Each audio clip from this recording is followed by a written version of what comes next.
This LOS is describe the capital budgeting process and distinguish among the various categories of capital projects. The capital budgeting process, so there's 4 steps to look at. Step 1 is generating ideas.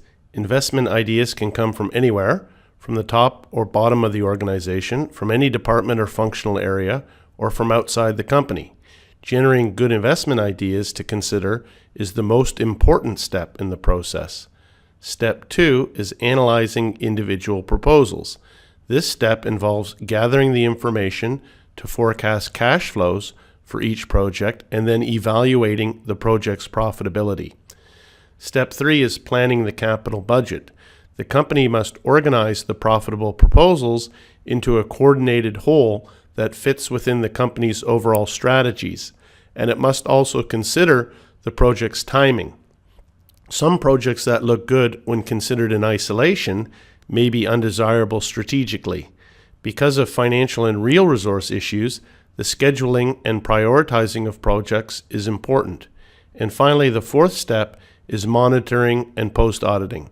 So again, for any CFA type question, anytime there's lists, you have to know what is most likely or least likely to be an activity at one of the steps. So for example, step 2, you have to remember that that's gathering the cash flow forecast and then evaluating the project profitability. Step 3 is planning the capital budget. That gets into some of the sequencing, etc. So anytime there's lists, you have to know exactly what's happening in each of those steps. So here's another list. We're going to look at the capital budgeting process, the categories. So there's 5 categories here for different types of projects. The first one is replacement projects. These are among the easier capital budgeting decisions.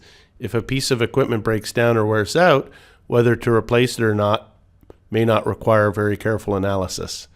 Number 2 is expansion projects. Instead of merely maintaining a company's existing business activities, expansion projects increase the size of the business. These expansion decisions may involve more uncertainties than replacement decisions, and these decisions will be more carefully considered. The third category is new products and services.